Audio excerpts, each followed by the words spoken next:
Bonjour, Philippe Rondeau, conseiller en gestion de patrimoine chez Desjardins. Je me présente dans l'équipe de Yves Dagenet, la marque est déjà en place à Saint-Hippolyte, comme conseiller municipal. Donc, j'ai regardé les états financiers des 4 dernières années et on voit vraiment qu'il y a eu une augmentation des dépenses post-pandémie, c'est évident.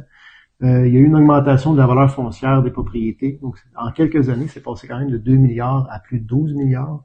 Donc, la ville a dû se réajuster concernant le niveau de taxation. Donc, on est passé à 71 sous à 46 sous. Donc, même suite à ces changements-là, ben, le compte de taxes, la plupart des citoyens, quand même pas bougé. Donc, ça, c'est la bonne nouvelle. Et on voit aussi qu'il y a quand même eu des surplus budgétaires de plus de 2,3 millions en moyenne à chaque année depuis 4 dernières années. Donc, on voit vraiment une efficacité de l'administration là, et des dépenses. Puis en parlant justement des surplus, ben, il y a eu un remboursement de plus de 2 millions sur la dette qui a fait économiser plus de 300 000 en intérêts. Donc, qu'est-ce qu'on prévoit justement pour les 4 prochaines années?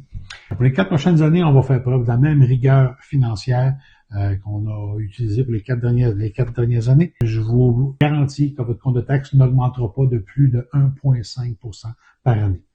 Deuxième des choses, on va se servir des surplus accumulés pour rembourser des règlements d'emprunt, pour réussir à économiser de l'intérêt sur notre dette.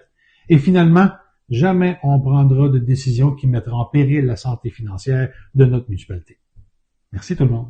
Allez voter le 2 novembre.